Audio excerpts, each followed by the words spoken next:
கொல்கத்தாவில் கொலை செய்யப்பட்ட பெண் பயிற்சி மருத்துவர் கூட்டுப்பாலியல் வன்கொடுமைக்கு உள்ளானதாக காங்கிரஸ் சந்தேகம் எழுப்பியுள்ளது. சம்பந்தப்பட்ட மருத்துவமனையை சூறையாடியது திரிணாமுல் காங்கிரஸ் குண்டர்கள் என்று பாஜக குற்றம் சாட்டியுள்ளது. கொல்கத்தாவில் உள்ள ஆர்ஜிகர் மருத்துவக் கல்லூரியில் கடந்த 9ஆம் தேதி இரவு முதுநிலை பயிற்சி பெண் மருத்துவர் பாலியல் வன்கொடுமை செய்யப்பட்டு கொடூரமாக கொலை செய்யப்பட்டார். இந்த சம்பவம் நாடு முழுவதும் அதிர்வலையை ஏற்படுத்தியுள்ளது. வழக்கில் தொடர்புடையதாக 33 வயதான சஞ்சய் சிங் என்ற ஊர்காவல் படையை சேர்ந்தவரை போலீசார் கைது செய்துள்ளனர்.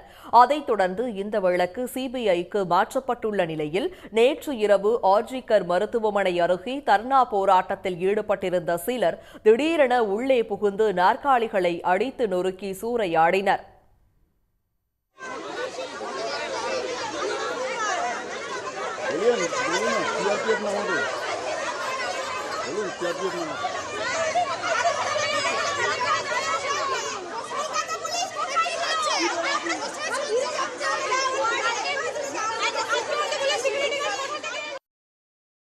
பெண் பயிற்சி மருத்துவர் 2க்கும் மேற்பட்ட நபர்களால் கூட்டு பாலியல் வன்கொடுமை செய்யப்பட்டிருப்பதாக காங்கிரஸ் கட்சி குற்றம் சாட்டியுள்ளது.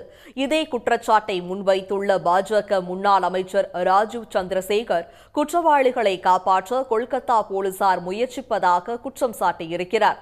மறுபுறத்தில் நேற்று இரவு மருத்துவமனை சூறையாடப்பட்ட சம்பவத்தில் திரிணாமுல் காங்கிரஸ் தொண்டர்களுக்கு தொடர்பு உள்ளதாக மேற்கு வங்க பாஜக மூத்த தலைவர் சுவேந்து அதிகாரி குற்றம் சாட்டியுள்ளார்.